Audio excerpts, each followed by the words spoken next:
Тази маска за коса е изпитано средство. Аз лично я използвам редовно. Всяка седмица, всъщност 2 пъти в седмицата си правя маски за коса.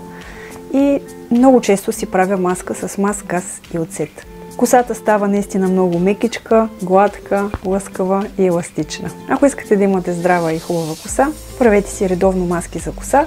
В канала ми в YouTube показвам различни видове домашни маски за коса. Мастта е с високо съдържание на витамин D. Много е полезна. Ако страдате от напукани пети, имате суха и загрубяла кожа на ръцете или където и да е по тялото, може да мажете кожата си с маз и тя ще стане наистина много мека и гладка. Вечерно време преди лягане може да намажете краката си така обилно с маса и да сложите меки пухкави чорапки.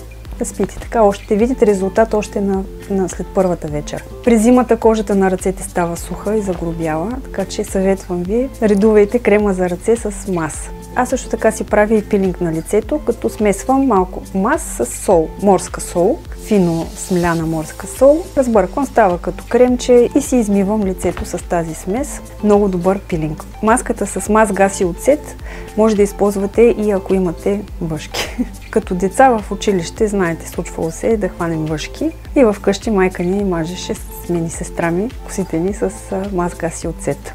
Между другото, при въшки също помага и боя за коса. За деца не е подходяща, но за възрастни хора може да използвате и боя за коса, също ги унищожава. Когато бях бременна, редовно мажех корема си и краката, бедрата с маз и нямах никакви стрии.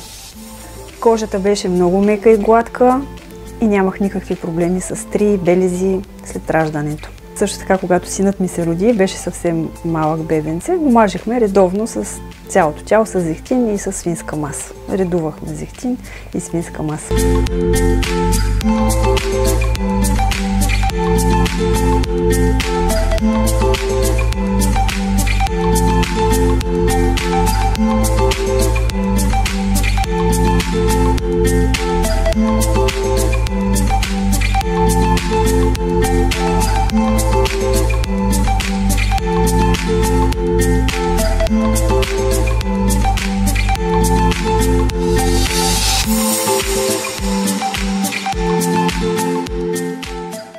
Направете тази маска, няма да съжалявате.